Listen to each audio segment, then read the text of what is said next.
Questions without notice. We'll move to questions, and I give the call to the Honourable the Deputy, the Leader of the Opposition. My question is to the Minister for Indigenous Australians. Moments before question time, The Australian and the Bunbury Herald reported that Professor Marsha Langton, a member of the referendum working group appointed by the minister, has accused no voters of opposing the referendum because of, quote, base racism or sheer stupidity, unquote. Will the Minister for Indigenous Australians condemn Professor Langton's comments? Order. Members on my left and the Minister for the Environment will cease interjecting so I can hear from the Leader of the House on a point of order. Order. Order. Members on my left. Thanks, Mr Speaker. On page 554 of practice, there's a prevention or a ruling out of questions that ask for ministers to comment on, and I quote, statements by people outside the House.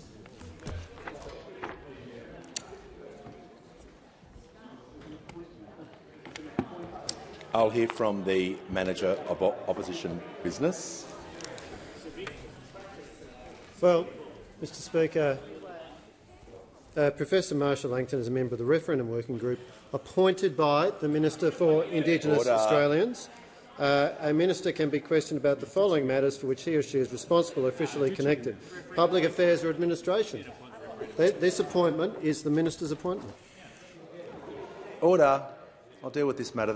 The practice says statements by people outside the House, including other members, notably opposition members and senators.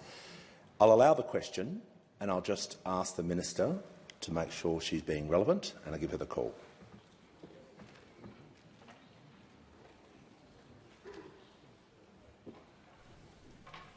Can I thank the member for her question? I want to say this very clearly. I call on everyone involved in this referendum to act respectfully and with care for their fellow Australians. We are a great country. Order. We are enhanced by listening to a diversity of views and opinions. And fundamentally, the Voice is all about the act of listening. Listening to some of the most disadvantaged Australians, First Nations people, listening to remote communities so we can help close the gap and improve lives, because we know that listening leads to better results. Of course, there is no room for racism of any kind in this country. We are a diverse country, and that diversity is one of our greatest strengths. Whether your family arrived here 60,000 years ago, 6 years ago, we are all part of this country's story. I encourage all Australians to vote yes on October the 14th, because it is time to listen. It is time for recognition. Give the call to the member for Robertson. Thank you, Mr Speaker. And my question is to the Minister for Housing and Homelessness. What difference will the Housing Australia Future Fund make to Australians needing a safe and affordable place to call home, and how has it been received? Call to the Minister for Housing, the Minister for Homelessness and the Minister for Small Business. Thank you, Mr Speaker, and I want to thank the member for Robertson for that question. He understands how important the Housing Australia Future Fund will be, as do many members in this place, members on this side and members of the crossbench over there. And can I say it is important because it will actually provide a pipeline of funding to help build social and affordable housing right across this country. The fact that it was there not just for a few years but there in perpetuity is important to provide confidence to the sector and, importantly, confidence for Australians who need homes the most. This will change housing in Australia. It will change the lives of people who are waiting for social and affordable housing in this country, not just for now but for generations. We've heard from the sector about the difference this will make on the ground. The master builders have said, and I quote, "The Housing Australia Future Fund legislation is a vital piece of the housing puzzle by encouraging investment in social and community housing sector." Kate Colvin from Homelessness Australia, who said, and I quote, "The homes delivered through the Housing Australia Future Fund will each make an enormous difference to the people who would otherwise be homeless.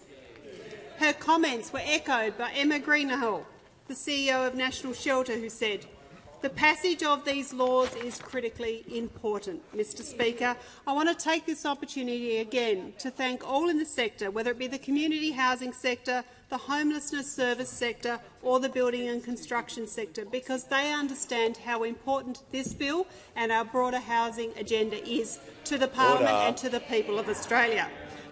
We know how hard they work, day in, day out, whether it be on the front line or whether it be getting up the homes for Australians that need them most. Deakin will cease objecting. Mr Speaker, this fund is part of our broad housing agenda, whether it be our social housing accelerator, the $2 billion, whether it be the Housing Australia Future Fund or the Housing Accord, whether it be our build-to-rent changes, our Commonwealth Rent Assistant changes, the additional funding for financing for more social and affordable homes. We have investments right across the housing spectrum, from homelessness services to public and social housing to rental housing, right up to improving home ownership. Right across the housing spectrum, we are investing for Australians that need it most. But the Housing Australia Future Fund passing the parliament is critically important because it's important for those people that need it most.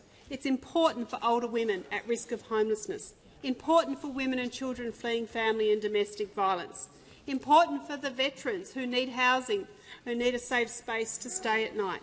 This legislation will change lives for thousands of Australians. I look forward to its passage and continuing to work for Australians so that more Australians have a safe, affordable place to call home. Give the call to the honourable member for Capricornia. Thank you, Mr Speaker. My question is to the Minister for Indigenous Australians. Can the Minister confirm whether members of The Voice would be elected or appointed, and how would the government's objective of gender parity be achieved? Give the call to the Minister for Indigenous Australians. Can I thank the member for her question? And I thank the member because it relates to the constitutional recognition and the Uluru Statement from the Heart. It is very clear, and if people had taken the time to look at the principles that outline what The Voice will be about, one of them is gender parity.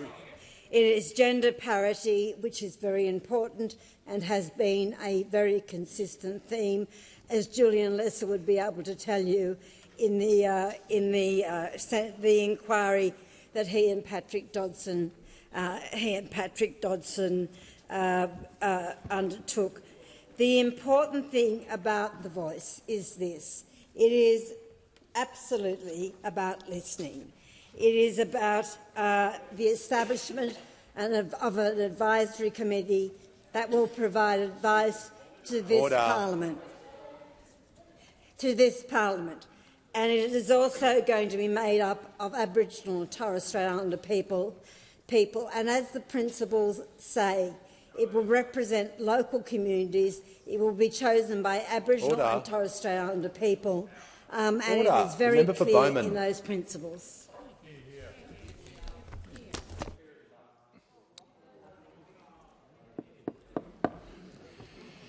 The call to the honourable member for Blair. Thank you, Speaker. My question is to the Treasurer. How will the Housing Australia Future Fund help ease the housing shortage and strengthen the economy after a decade of neglect? Call to the Treasurer. Thanks very much, Mr Speaker, and I appreciate the question from the member for Blair. There's no harder working local member than the member for Blair, representing the suburbs of Ipswich and the communities surrounding. Mr Speaker, the member for Blair is part of a government that takes the big issues in our economy and our society seriously. And there is no bigger challenge than the inflation challenge in our economy, and housing is a big part of that, and that's why it is so important that the Housing Australia Future Fund will pass this parliament. Inflation is moderating in our economy, but it is still too high, and that's why our highest priority as a government is to take some of the edge off the inflationary pressures in our economy without making those pressures worse. And that's why we are rolling out billions of dollars of relief for Australians right around the country. energy bill relief, increased in government payments, dealing with some of the out-of-pocket health costs that people confront, getting wages moving again, making it easier to work more and earn more by making early childhood education cheaper. Member for Casey will cease interjecting. But a big part of our plan to combat the inflationary pressures that people are confronting is to build more houses in our economy and in our local communities as well. And our agenda for housing is a broad and ambitious agenda. The Housing Australia Future Fund is an important part of that, but it's not the only part of that, as the Minister for Housing ran through a moment ago, whether it's Housing Australia Future Fund, the Social Housing Accelerator, all of the different ways that we are pouring literally billions of dollars into building more homes so that we have more supply, and we can start to make up for the fact that the wasted decade left us too far behind when it came to the building of social and affordable housing in our economy. So the first part is to build more housing and get more supply, so that we can address this long-standing challenge in our economy. But at the same time as we're doing that, Mr Speaker, we're also making sure that we can take some of the edge off these high rents that people are paying for rental properties around the country. And that's why we are proud to be rolling out the biggest increase in Commonwealth rent assistance for 3 decades, Mr Speaker. This housing challenge has been ignored in our economy for too long, and Australians, and particularly Australian renters, are paying the price for the wasted decade of missed opportunities that those opposite presided over. Our job, and we embrace this enthusiastically, Mr Speaker, is to work for Australia to continue to build new homes in our economy, in our communities, and we'll keep doing that despite the negative and nasty and angry politics played by those opposite. Order. Before I call the member for Wentworth, I'm pleased to inform the House that present in the gallery today are a delegation representing iProud, an Indigenous police recruiting program run by TAFE New South Wales. I'm also pleased to inform the House that present in the special visitors gallery today is Alan Pidgeon AM, the chair of the Australian National Flag Association. Welcome to Question Time, and I encourage all members to visit the Great Hall tomorrow to see the Parliament House flag up close and to meet a descendant of the original designer. Give the call to the honourable member for Wentworth. My question is to the Minister for Government Services. Constituents from Wentworth and across the country are becoming increasingly frustrated at the wait times, calls not being answered, hang-ups and inaccessibility of Services Australia. In some cases, the agency's failure to provide support promised by law has pushed people into extreme financial hardship. Will you make a commitment to the House to urgently improve the agency's performance before the end of the year with a published plan and clear goals and reporting metrics? Give the call to the Minister for the National Disability Insurance Scheme and the Minister for Government Services. I thank the member for Wentworth for raising an important issue. And I'd just like to acknowledge the inconvenience and the frustration caused to Australians, not only in your electorate but across Australia, by delays in telephony in Services Australia. In answering your question fully, I'd like to explain why I think some of this is happening. And I'd like to talk to you a little bit about what Services Australia are doing and some of the improvements that we've made. First of all, demand is up. There's no question about that. Between the last financial year and the year before, the number of people seeking childcare subsidy increased 36%. The number of Commonwealth seniors seeking a health card increased 85%. Member for Moncrief. And indeed, after the COVID debts, which were paused, they were then unpaused. And also, with the more generous treatment under this government of our paid parental leave and childcare subsidy, that's led to more benefits. Leader of the Nationals. But also it is true that not just on the demand side, but between 2017 and 2020, the number of people working in Services Australia was reduced by the then government by 3,500 people, and they commissioned IT projects which have significantly failed. But let's have a thought for the people working at Services Australia. Let's think about the people who actually work on the front line here. Yesterday they answered 227,000 phone calls. Last year they answered 55 million phone calls. There's 5,000 people today working on answering phones.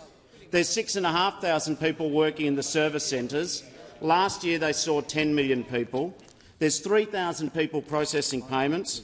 Right now, every day, there's 270 people just processing parental leave claims. There's 1.1 billion online transactions with Services Australia last year, and there's $500 million customer interactions. Last year, Services Australia paid out $1.4 billion promptly to 1.2 million people who suffered natural disasters. And also, I just remind people here that Services Australia staff experienced 9,000 abusive incidents, of which 1,200 were most serious. What we've been doing is we've had the Robodebt Royal Commission rebuilding the culture of Services Australia. Order. The Minister will pause. The member for Wentworth on the point of order. Yeah. On relevance, I'm asking about the performance, how the performance can improve of Services Australia. I haven't ruled, Minister. The question was about commitments to improve performances with clear plans and published goals. I'm just going to ask the Minister, he's got another 24 seconds. He has been relevant to the topic, which he is in with the standing orders, but just bring him back to the question. One can't understand the improvements until you understand what the problem is and what's actually happening. We've had the Robodebt Royal Commission. In the last budget, we put 850 extra staff on to help natural disasters. We've commissioned the MyGov audit, and we've now created an app to encourage people to go online, which has seen 3 million uploads of the app. Interestingly, though, when we came to government, there were 1,819 separate virtual queues under the old government. Now we've reduced that to 700. Order. The call to the honourable member for Canberra. Thank you, Speaker. My question is to the Prime Minister. How will the Housing Australia Future Fund build a better future for Australians, and is there any opposition to the bill? The call to the Prime Minister. I thank the member for Canberra for her question. I am pleased that there is now a majority in the Senate for the Housing Australia Future Fund. This is an important policy that I announced as part of a budget reply and that we took to the election and we have an endorsement for. It's a policy that will see 30,000 social and affordable homes built for women and children, including 4,000 of them for women and children fleeing domestic violence. It will see homes built for frontline workers, for veterans. It will fix up housing in remote and regional communities. This is the single biggest investment in housing in more than a decade, and it ensures that more Australians have a safe and affordable place to call home. We're working for Australia and we're delivering on our commitments each and every day. And I thank the crossbench in both the House of Representatives and the Senate for their support. But those opposite, of course, continue to say no. They continue to say no to this, like they say no to absolutely everything. And they think that investment they've borrowed some rhetoric from some others in this place. They've borrowed some rhetoric now from one of the crossbench parties, those opposite, in saying that it's all about a punt. I don't know what they think the Future Fund is, Mr Speaker. I don't know what they think the Future Fund is. Chaired by their mate Peter Costello, but maybe he can explain it to them if they give him a call. Now, their only policy, of course, is to let people raid their own super to buy a home, even though we know that is stealing from tomorrow to make the problem worse today. Now, the opposition are determined to say no to everything. If we waited around for them, 6 million Australians would still be waiting for cheaper medicine. 5 million households would still be waiting for energy bill relief. 1 million families would still be waiting for cheaper childcare. They are the blockers, we are the builders. And I refer them to the statement of Robert Menzies. When the Liberal Party was formed way back in 1944, he said this: "On far too many questions we have found our role to be simply that of the man who says no." Remind you of anyone? Order. And then he went on to say, "There is no room in Australia for a party of reaction. There is no useful place for a policy of negation. The member Those for Groom. opposite say no to absolutely everything. Doesn't matter whether there's a mandate, doesn't matter how broad the support for a policy, it's just no, no, no, no, just the one sound coming out of this Leader of the Opposition. The Prime Minister's time has concluded. Give a call to the Manager of Opposition Business. My question is to the Minister for Indigenous Australians. The Minister for Education today said it was rubbish and a lie that some of the people who helped design the Voice are seeking reparations through treaty. But Voice architect Professor Megan Davis has written, quotes, "Treaties are about reparations for past injustices. How can these things be excluded? A voice to Parliament is the first step and treaty-making follows." Minister, who is right, the Minister for Education or one of your members of the First Nations Referendum Working Group?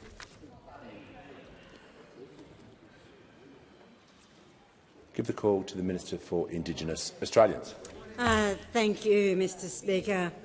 And can I thank the member for his question. The voice to Parliament, this referendum is not about reparations. We have made that point on a number of occasions. It is about entrenching a voice, enshrining a voice in the Australian Constitution. It is about listening. It is about making sure that we collectively as a parliament get advice directly from First Nations people, and it will result in better outcomes. That is what the referendum is about. All of the things that you raise and others have raised is just an attempt to play politics. This is above politics. This is about making sure that our founding document, the big law book of this country, reflects the truth about something that we should be all proud of. We live in a nation that is older than any other. We live in a nation where we should be proud of the human history of this country. And I make this point very clearly. The voice will be about things that affect First Nations people: health, education, jobs and housing. And I also make this point, which seems to be miraculously forgotten by those that advocate no. The third part of the proposed constitutional amendment is extremely clear about our collective role in this place in relation to the referendum. It says, "The Parliament shall, subject to this Constitution, have power to make laws with respect to matters relating to Aboriginal and Torres Strait Islander voice, including," and I say this very clearly to those of you that are taking notice, the voice, including its composition, functions, powers and procedures. Now, how that is forgotten is just beyond me. All you have to do is read the question and then read the three parts to the amendment, and you will realise what our responsibilities are. The call to the honourable member for Boothby. Thank you, Mr Speaker. My question is to the Minister for Environment and Water. How is the Albanese Labor government protecting the Murray-Darling River system, and why is it important that all members of Parliament support these efforts? Order. The Deputy Leader of the Opposition knows my policy when it comes to interjecting as ministers are approaching the dispatch box. I want to hear from the Minister for the Environment and Water in silence. She has the call. Thank you, Mr Speaker, and I want to thank the member for Boothby for her question. She, like most South Australian MPs in particular, knows how important it is to fully deliver the Murray-Darling Basin Plan as it was promised, as it was designed. I introduced legislation last week to do just that, and if you ever need a reminder of why this is necessary, You can go back to the Prime Minister during the Millennium Drought, who said, and I quote, "The old way of managing the Murray-Darling Basin has reached its use-by date. In a protracted drought with the prospect of long-term climate change, we need radical and permanent change." Well, that dangerous radical born and bred in the inner west of Sydney was John Howard, of course. And, Mr Speaker, he spoke a great deal of sense that day, and we've seen another outbreak of good sense today from the member for Sturt, and I thank him for this, who told the Australian newspaper that we should be delivering the 450 gigalitres of environmental water, including through voluntary water purchase. And also from Senator McLaughlin, the Liberal senator for South Australia, who said, and I quote, "It is imperative that we prioritise the welfare of the natural world by securing this water." I want to thank both of those members for their contribution, because protecting this river system should be a priority for all political parties. In fact, this legislation has something for everyone. The Liberals and the Nationals have said that they want longer for the water-saving infrastructure to be delivered, as did the National The Leader of the Farmers Nationals will cease Federation. interjecting. That's what my legislation delivers. The Greens political party should know that delivering the 450 gigalitres of additional environmental water is absolutely critical as well, because this is 1 million square kilometres of inland Australia, 16 Ramsar wetlands, 35 endangered species and 120 different water birds. As I'd have to say, the Leader of the Nationals will cease interjecting. And members of the crossbench have pointed out how important it is to deliver the full Murray-Darling Basin plan. Mr Speaker, Order. The member for Labor's Riverina. proposal is sensitive, it's sensible, it's balanced, and I was so pleased to see this outbreak of common sense today from members of the Liberal Party.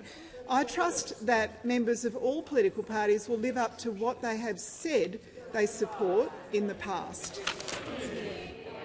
Give the call to the Honourable the Leader of the Opposition. Thank you very much, Mr Speaker. My question is to the Minister for Indigenous Australians.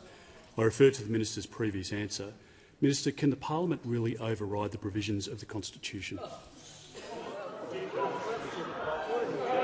Order.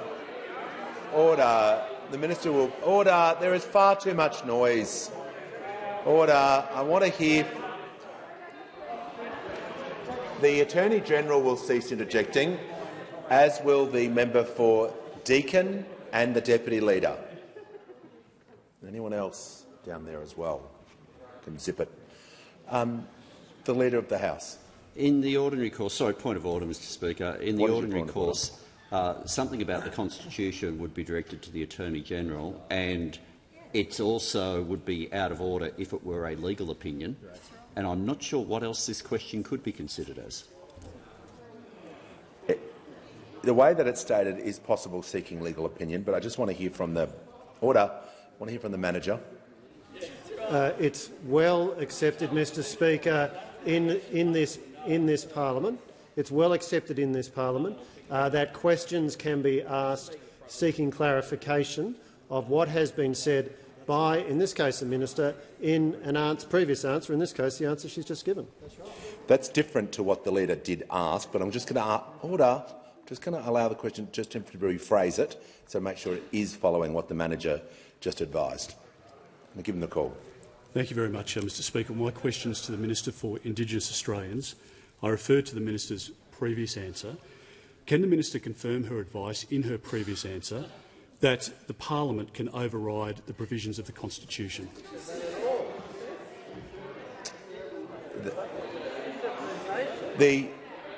I'll allow the question. And order. The Minister for Environment will cease giving comment each time a minister approaches the dispatch box. The Minister for Indigenous Australians has the call. I beg your pardon.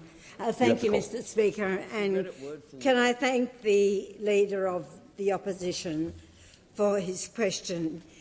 which relates to the constitutional recognition and the Uluru Statement from the Heart. My previous answer went to what the amendments are to the Constitution, and they are very clear. Firstly, there shall be a body to be called the Aboriginal and Torres Strait Islander Voice. Secondly, the Aboriginal and Torres Strait Islander Voice may make representations to the Parliament and the Executive Government of the Commonwealth on matters relating to Aboriginal and Torres Strait Islander people.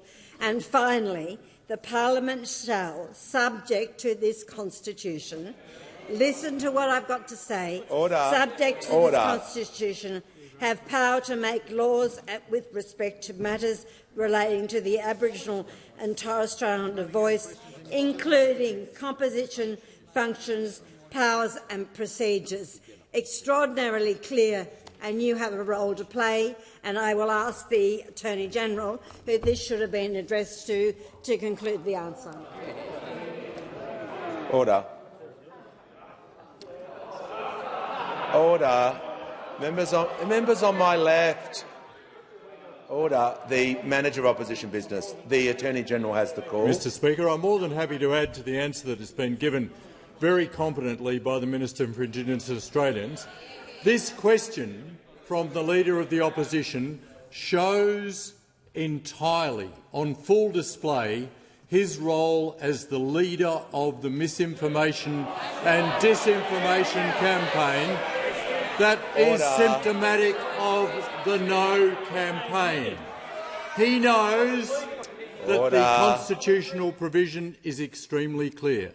He knows that the legal nonsense that he has repeated for month after month has been dismissed by the former Chief Justice of the High Court of Australia, Robert French, by the leading constitutional lawyer, Brett Walker, who said of that sort of question that it was too silly for words. And that is what we have heard repeatedly from this Leader of the Opposition, who will stop at nothing in his campaign of disinformation and misinformation. What have you got to say for yourself? The Attorney-General will resume his seat. The Attorney-General will resume. Has the Attorney-General concluded his answer? Has the Attorney-General concluded his answer? Well, order. Thought so. I'll hear from the Leader of the Opposition. Thank you very much, Mr Speaker. On a point of order. On the point of order, and the point of order is relevance, Mr Speaker. The contempt that this government shows for millions of Australians— Resume your seat. The order. Just going to ask the House to resume order. The Attorney-General has 25 seconds remaining on his statement and asked the question. And the Attorney-General has the call. Thank you, Mr Speaker. As I was saying, this Leader of the Opposition is the leader of a misinformation and disinformation campaign. He knows it. He has misled the people of Australia repeatedly throughout this campaign, and he should be ashamed of himself. Order. The member for Fairfax and the member for Riverina and the member for Gippsland, the trio, shall cease interjecting. I want to hear from the Leader of the House. Mr Speaker, I'm rising to seek a withdrawal from the Leader of the Opposition. During that answer, I've had the chance to go to the live minutes of the answer that had been given by the Minister for Indigenous Australians. Now, I'm raising a point of order. Order. I'm raising a point of order. I'm seeking a withdrawal. Order. Is it a question to me, or is no? I'm raising a point of order to seek a withdrawal for disorderly conduct and for unparliamentary language. Yeah. Order. The order. Everyone will cease interjecting. The Leader of the House is not asking me a question. He would do that at the end of question time. He is asking for a statement to be withdrawn, and I want to hear what he has to say, because I couldn't hear what was happening. So I'm He's got the minutes. I just want to hear what he's saying. Thank you. The statement that I'm asking to have withdrawn is the claim in the previous question from the Leader of the Opposition that the Minister for Indigenous Australians had said that the parliament can override the provisions of the Constitution. I've gone through the live minutes. That was not said. To completely misrepresent in this House a member immediately in that way, when you know it is not true, Order. you know you've said something that's not— Order. Order. Members on my— the member for Groom will leave the chamber under 94A. You're on a warning. All right. I want to hear from the manager. Mr Speaker, that was very clearly an abuse of the standing orders by the Leader of the House. There was no point of order, and if he wants to ask you a question after question time, he's entitled to do that, but he's certainly not entitled to do what he just did. He's seeking for order. He's seeking a statement to be withdrawn. I'll hear from him again. Mr Speaker, this is misinformation on live TV. Everybody saw it. Order. He knows it wasn't true. He should withdraw it. He should withdraw it. He knows it wasn't true. Order. And he knew it when he Resume your said seat. it. I'll deal with the matter. All right. The Leader of the Opposition wants the call. Well, Mr Speaker, on the point of order. To the point of order, it's very clear that this was an abuse of the standing orders. It was an opportunity. But, Mr Speaker, you asked the people at the dispatch box to be heard in quiet. Order. Members on my right. Stop the confected outrage, for goodness sake. Members it's unbecoming on my right even for will you. cease ejecting. Mr. The Minister Speaker, for the Environment will cease ejecting, so will the Minister for Infrastructure. Mr Speaker, I have watched this Leader of the House with confected outrage on many occasions. Hard to imagine a more egregious example of it than today, Mr Speaker. All right. The proper process to be followed here, if there is any substance to what the Minister is putting to you, is that it be dealt with by way of question to you as Speaker at the end of question time. That is consistent, Mr Speaker, with your ruling to us last Order. week. Resume your seat. Order.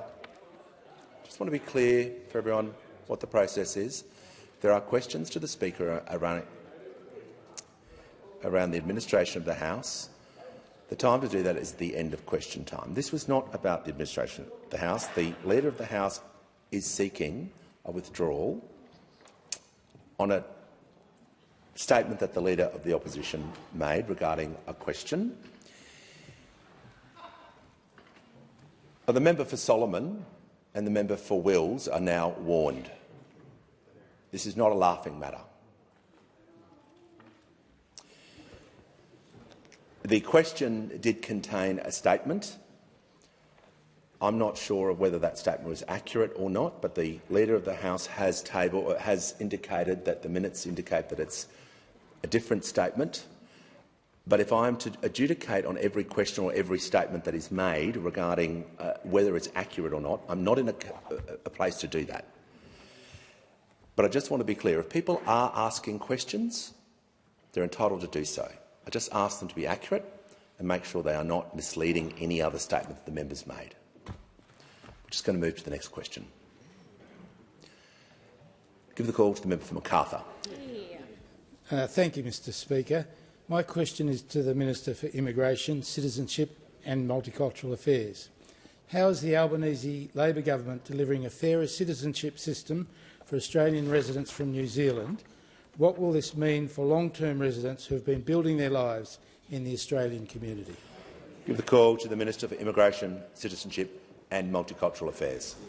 Thank you, Speaker, and I thank the member for Macarthur for raising a very important question.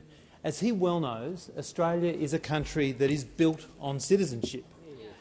Citizenship is the common bond for all Australians, whether we are Australian by birth or by choice, and it's something that lies at the heart of a unified, cohesive and inclusive nation.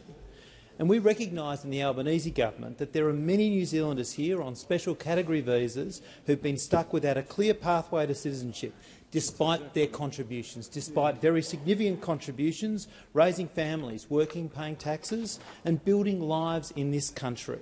And that is why, on the 1st of July, we opened the direct pathway to Australian citizenship for New Zealand citizens living in Australia. And all special category visa holders are now able to apply directly for citizenship as long as they meet the residency and other standard requirements. And I was so delighted, Speaker, to be with my friend, the member for Lalor, on Saturday, to welcome the first couple to become Australian citizens under the new pathway. And I'd like to share a little of their story. Mr and Mrs Kingy, Rio and Teresa, have lived in Australia since 2007, having come here to work and to find new opportunities. And since then, as small business owners, for the past 13 years, they have contributed to the local community, paid taxes and also employed Australians for more than a decade. But despite this great contribution, until now, they haven't really been able to call Australia home. And as Mrs Kingy said to me on Saturday, it's actually a real privilege to become Australian citizens after so long. For our family and our friends, we just wanted to set the example and put it out there that it's not so hard anymore. What a beautiful and affirming message.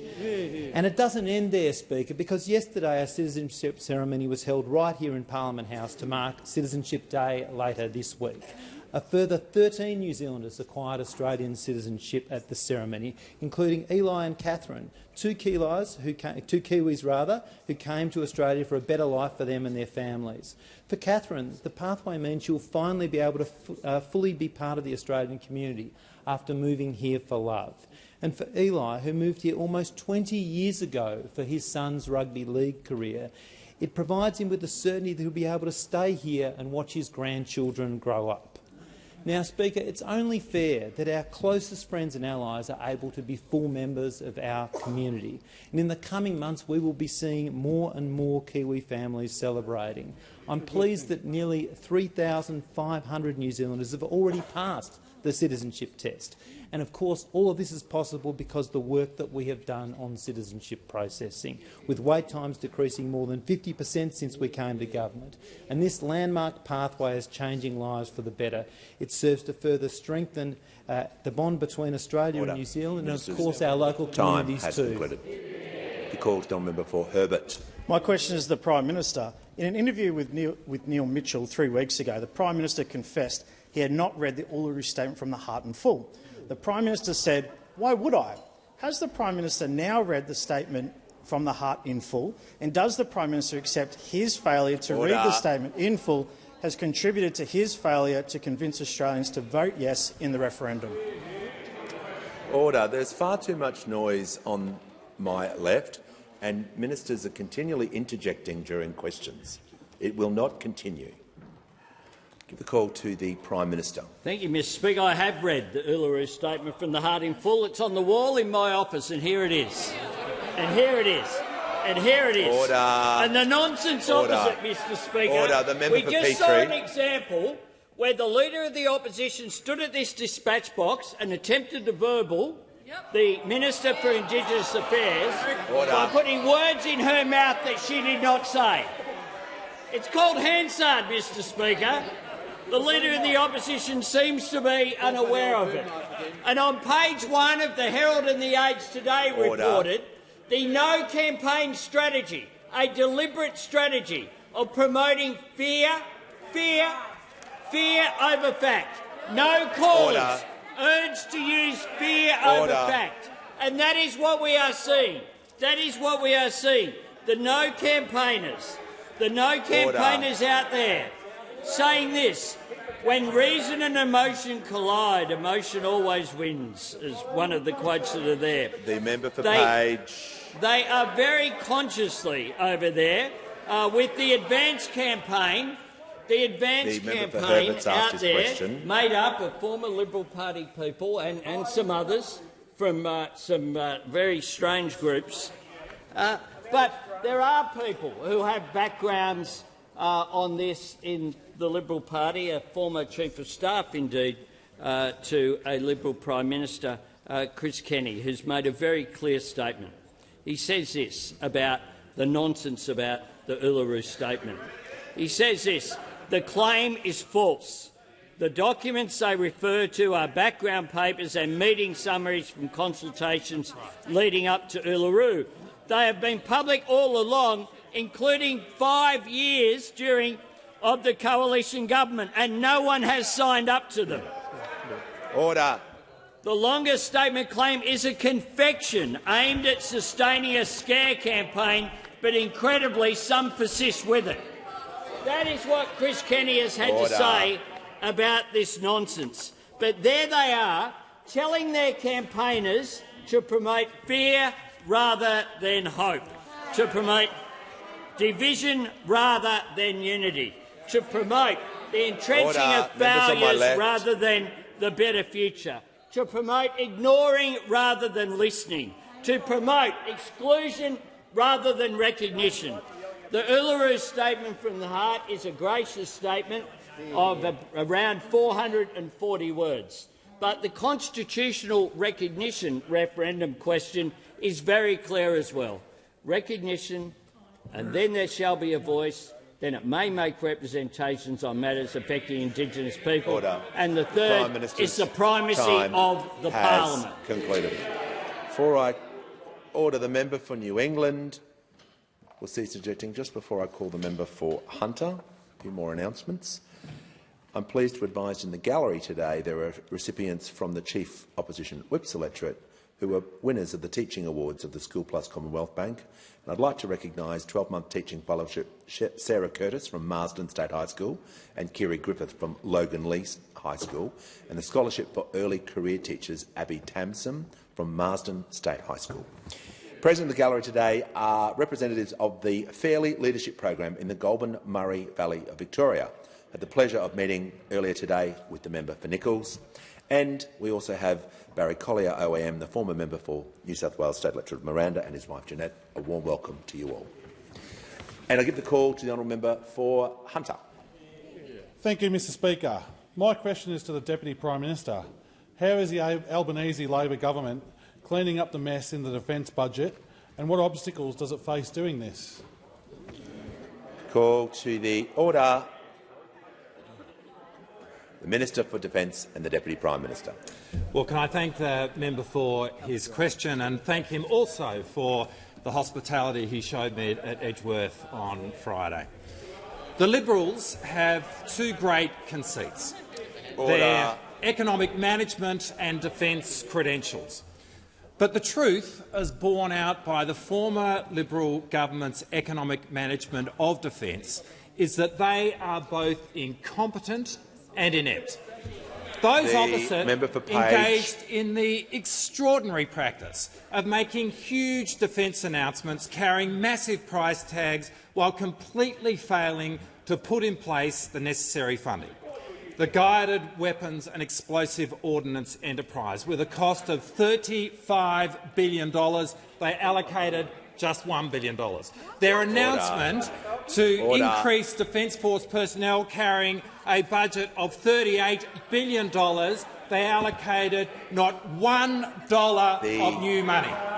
For those who have been involved in defence budgeting or have been watching that closely, it has been an open secret that under the Liberals the numbers simply did not add up. And what that meant was that we saw hundreds of public servants working on programs which would never come to pass. And the innate uncertainty under the Liberals of which programs ultimately would survive gave rise to a confusion at a time when, given our strategic circumstances, what the country needed was precise planning activity.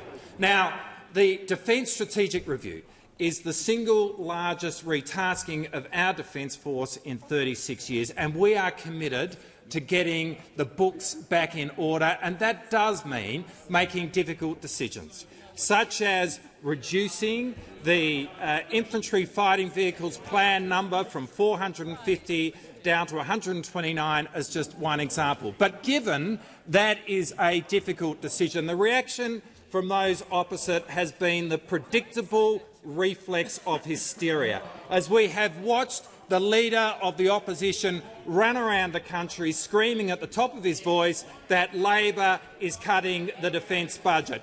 Misinformation which was repudiated by ABC Fact Check just this month. Now, the truth is that under the Liberals, defence spending was going to go to 2.1% of GDP over the next decade. Under Labor, defence spending will go to 2.3% of GDP over the same period of time. That's almost a 10% difference. Order. It's more than what we committed at the last election, and it's certainly a lot more than what those opposite were willing to spend on defence. Give the call to the honourable member for Ryan. Thank you, Speaker. My question is to the Minister for the Environment. Next week in New York, the UN Secretary-General will host an urgent climate ambition summit with an expectation that developed countries attend with pledges to end support of fossil fuels. Minister, will you or someone from the government attend the summit, and how will you explain your approval of coal and gas projects?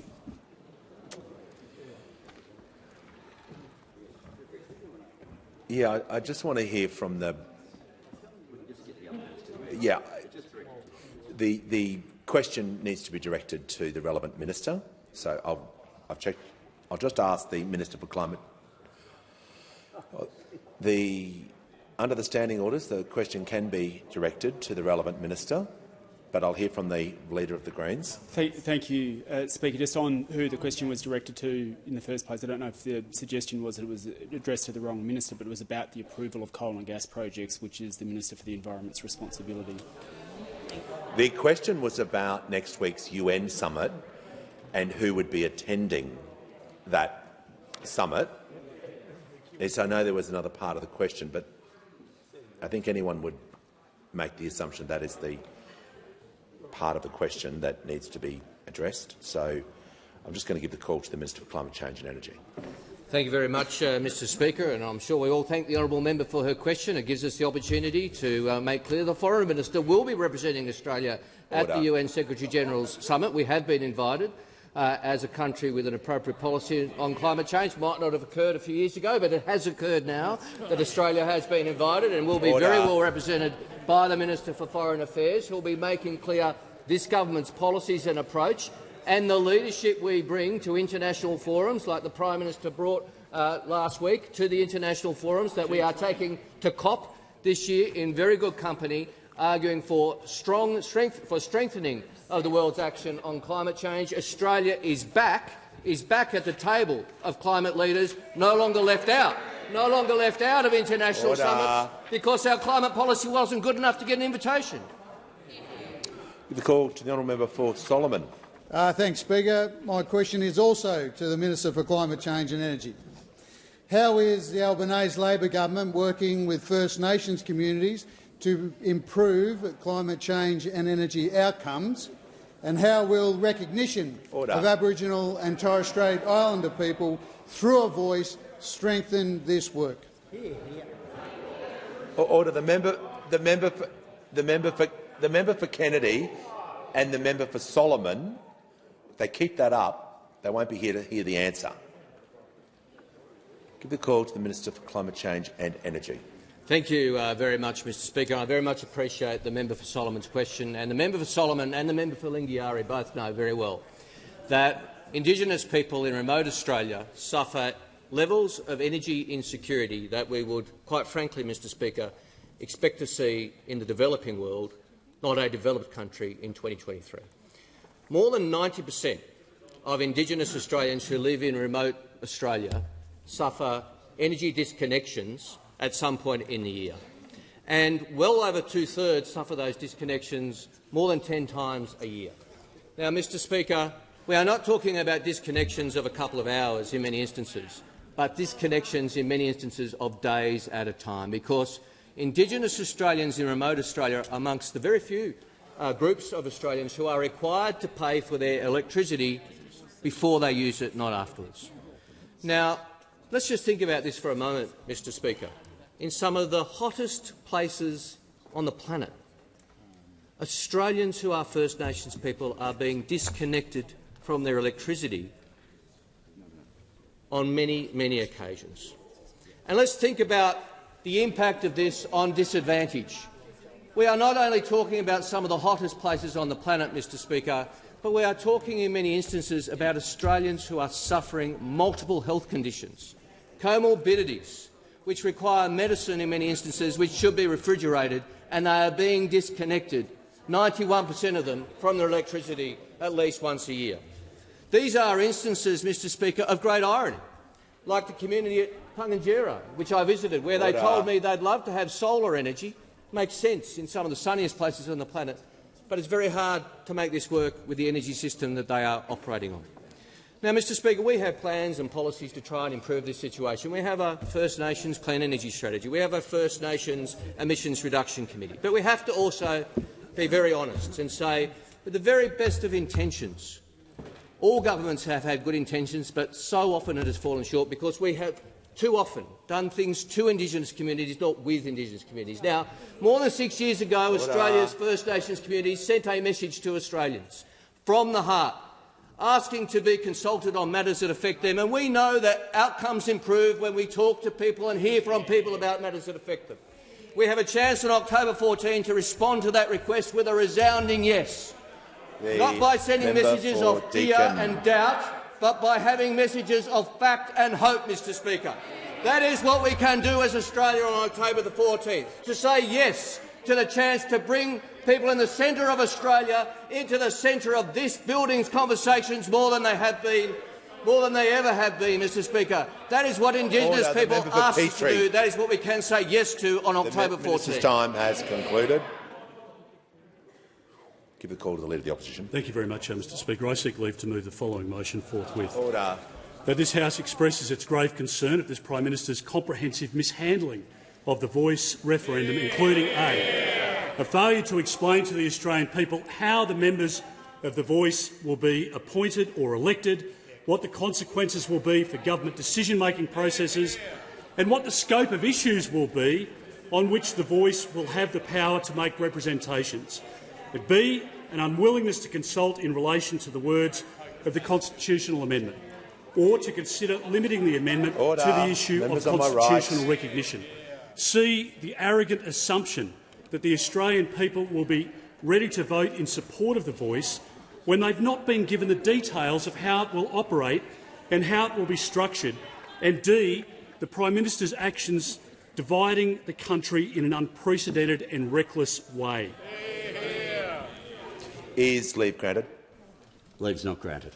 I give the call to the Honourable Leader of the Opposition. Thank you very much, Mr Speaker. I move that so much of the standing and sessional orders be suspended as would prevent the Leader of the Opposition from moving the following motion forthwith.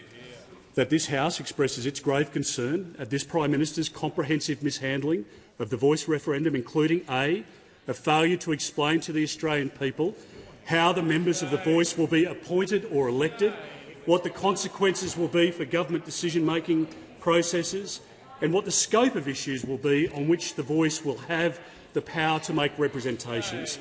B, an unwillingness to consult in relation to the words of the constitutional amendment or to consider limiting the amendment to the issue of constitutional recognition. C, the arrogant assumption that the Australian people will be ready to vote in support of the Voice when they've not been given the details of how it will operate and how it will be structured.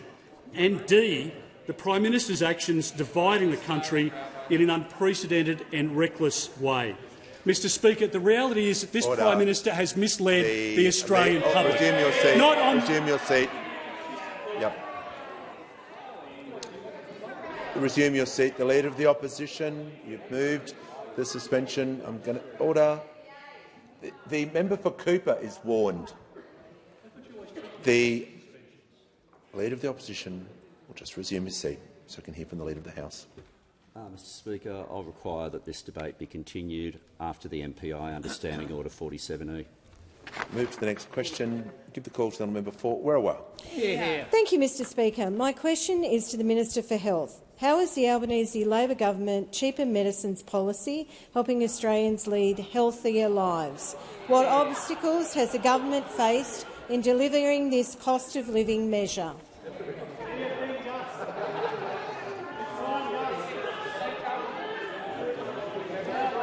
Order. Order. The Minister for Climate Change. When the House, I don't know what's going on over there, but when the House comes to order, the Treasurer will cease ejecting. I want silence in the House so I can hear from the Minister for Health and Aged Care.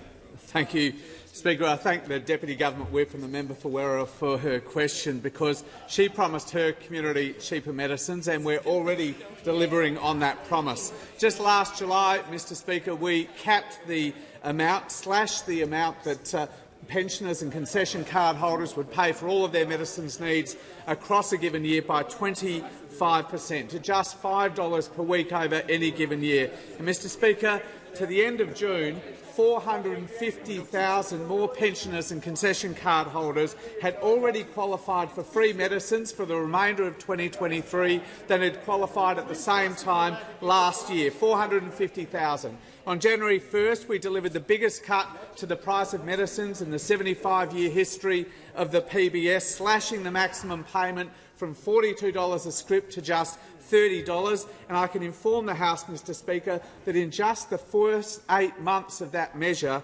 $160 million has been saved. That's $160 million back into the pockets of hard-working Australians during a global cost of living shock. And of course, Mr Speaker, on the 1st of September, almost 4 million Australians qualified for 60-day scripts for around 100 common medicines used to treat a range of ongoing health conditions. 2 scripts for the price of 1, effectively halving the cost of those medicines for almost 4 million Australians, and 2 million more Australians will qualify for 60-day scripts next year, Mr Speaker. Good for the hip pocket and good for their health. And, Mr Speaker, we continue to put more and more medicines onto the PBS. This month we listed 2 new cutting-edge, life-saving medicines used to treat the blood cancers, lymphoma and leukemia, Onureg and Brukinsa. Before this listing, Mr Speaker, patients would have had to pay $100,000 and $150,000 respectively just for 1 course of treatment. But after this listing, around 1,500 patients will be able to access this treatment at just $30 a script. Now, mother of 3, Skye Hollingworth, had recently had intensive chemotherapy for acute myeloid leukemia, or AML. Happily, she's in remission, but unfortunately AML often comes back to bite the patient again. With the listing of Onureg, she now has a much better chance of continuing to live cancer-free. And she said this, Mr Speaker, "It is incredibly important for peace of mind that something is working on my body so I don't need to go through this again." Mr Speaker, cheaper medicines truly does change people's lives. Give the call to the honourable member for McKellar. Thank you, Mr Speaker. My question is also to the Minister for Health. In the May budget, I welcome the government's announcement of stronger legislation and funding to address the rising rates of vaping, particularly amongst school children and young Australians. Since that announcement, however, a number of convenience stores that sell vapes have opened up in my electorate in McKellar. These stores are typically located close to busy school bus stops, and they are selling vapes to school-aged children. What is the minister's timeline for shutting down the illegal sale of vapes to children? Call to the Minister for Health and Aged Care. Well, thank you, Mr Speaker. I want to thank the member for McKellar for her question. She is one of a growing group of health professionals elected to this parliament, really adding value to the debate about the important policy issues around healthcare. And as a very experienced general practitioner, Mr Speaker, she knows a public health menace when she sees one, and that is what this has become. More evidence is released almost every month about the harms being done to our youngest Australians from this product. Only yesterday, a research institute and university from New South Wales released evidence about the second- and third-hand harms that are being caused to young Australians from the chemical residues that vapes leave on the surface of clothing and other surfaces as well, very sticky residues that contain very harmful chemicals. And I remind members of this House that vapes contain more than 200 chemicals, some of which are typically used for weed killer, for nail polish remover and other poisonous products like that. Now, this product was sold to global communities, Mr Speaker, as a therapeutic good to help hardened smokers kick the habit. It was not sold as a recreational product, and particularly not sold as a recreational product for the youngest members of global communities, but that is what it has become. That is why these things are marketed with unicorns on them. That's why they're marketed with bubblegum flavour. That's why they're disguised as highlighter pens and USBs so kids can hide them in their pencil cases at school. And as the member said, it is no surprise that these vape stores are being opened right across the country, right next to schools, because that is the target market for this insidious product. Let's be clear, this is a product being shamelessly sold to recruit a new generation of nicotine addicts. And tragically, Mr Speaker, it is working. Under 25s are now the only cohort in the community where smoking rates are actually going up. We know from evidence from the University of Sydney that you are 3 times more likely to take up smoking if you vape. And it is now the #1 behavioural issue in school communities, as the Minister for Education has said time and time again. Now, some people, including some in this parliament, say that it's all gone too far. We should just raise the white flag and just continue the market. Well, that's not the approach of this government. It's not the approach of every state and territory government who have also joined. By the end of this year, I intend to put in place an import control regulation that will make illegal the import of these vapes. To his credit, Greg Hunt tried to do that, but he was rolled by his own coalition party room, and so you've had open borders for all of these years. This public health menace has exploded over the course of the last few years, but this government is absolutely determined to stamp it out. Call to the honourable member for Cunningham. Thank you, Speaker. My question is to the Minister for Infrastructure, Transport, Regional Development and Local Government. How is the Albanese Labor government getting on with the job of delivering the infrastructure Australia needs, particularly through working with regional communities? Order. Order. The member for Riverina. Give the call to the Minister for Infrastructure, Transport, Regional Development and Local Government. Can I thank the member for Cunningham for the question? She is a very strong advocate for the people of the Illawarra, who of course know firsthand how important it is for the Commonwealth, not just to deliver for regional communities, but to actually work with regional communities to ensure that our investments deliver a better quality of life for Australians all across the country. Over the last 18 months, that's exactly what this government's been doing, working for regional communities, but more importantly, working with regional communities. First, we've redesigned regional investment programs to ensure best practice transparency and consistency of process, as well as fairer distribution of funds to ensure people can have confidence in these new programs. And last month, expressions of interest for the $300 million Growing Regions program closed. Communities across the country have now submitted their expressions of interest, which are for the first time being assessed by a multi-party panel, members of the Liberal Party, members of the National Party, independent members and members of the Labor Party undertaking those assessments of the expression of interest, and I want to thank them very much for the work they are about to do. What this program is going to do is deliver its capital works that will improve equity, will support social inclusion, grow local economies and make our regions an even better place to live. At the same time, our new $400 million Regional Precincts and Partnerships program is now open for applications.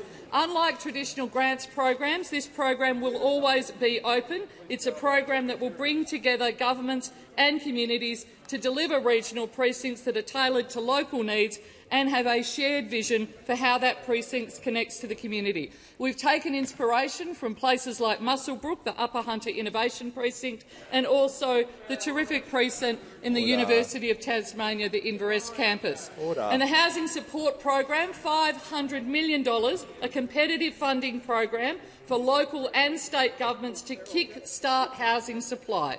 This new funding will see a significant proportion go to our regions, making sure we're tackling housing shortages and putting down pressure on rents and the cost of living in regional communities. And of course, There are over 300 Commonwealth-funded major transport infrastructure projects currently underway or under construction. Many of them are in the regions, of course, including Coffs Harbour Bypass, the Tanami, Santa Teresa Way and projects up and down the Bruce Highway. Because we are actually building. We're not writing on a press release. We've made, we saw those opposite make an announcement and then not deliver. We're actually getting on the job. We're working hard and working with local communities to deliver the infrastructure they need and deserve. Call to the Prime Minister. Speaker, I ask further questions be placed on the notice paper. Order. And Mr. Speaker. Order. Prime Minister has the call. Thanks, Mr. Speaker. I table the article I referred to earlier today, No Campaigns, Fear, Doubt Strategy Revealed, that speaks about volunteers are told not to introduce themselves as working with the No campaign. Let's move with a couple of personal explanations. Order. Just hear from the Minister for Indigenous Australians indicated she is seeking one, and then the member for Monash. Thank you, Mr. Speaker. I rise to make a personal explanation. Do you claim to be misrepresented? I have. You may proceed. In question time today, the Leader of the Opposition claimed I made the following statement, that the Parliament can override the provisions of the Constitution. At no time had I said that. The Leader of the Opposition's statement is untrue, and I suspect he knew that when he was saying it. The member for Order. The member for Monash has indicated he too is seeking a personal explanation, and I'm granting indulgence. Yep, you may proceed. I wish to make an unreserved apology to Professor Catherine Bennett, Chair of Epidemiology at the Deakin University. Last night in the Federation Chamber, I spoke on the government's misinformation-disinformation bill. In reading directly from the information provided to me by Professor Ian Brighthope, I inadvertently attributed to Professor Brighthope comments to Professor Bennett. I again sincerely apologise to the Parliament and to Professor Bennett for my mistake.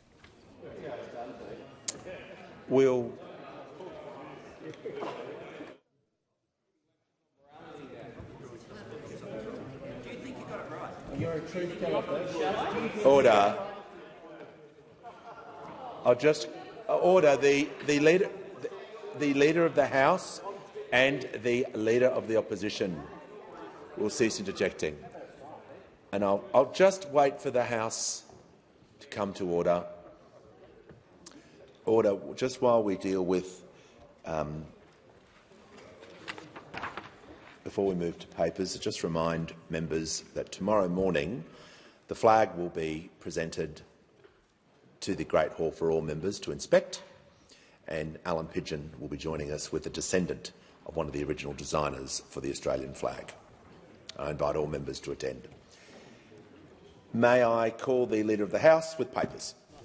I've got on papers. These documents are tabled in accordance with the list circulated to honourable members earlier today. Full details of the documents will be recorded in the votes and proceedings. Call the Leader of the House. I move that leave of absence from the determination of this sitting until the 22nd of October this year be given to the honourable members for McEwen and Fisher on the ground of public business overseas. I put the question. All of those opinions say aye. Against no. I think the ayes have it.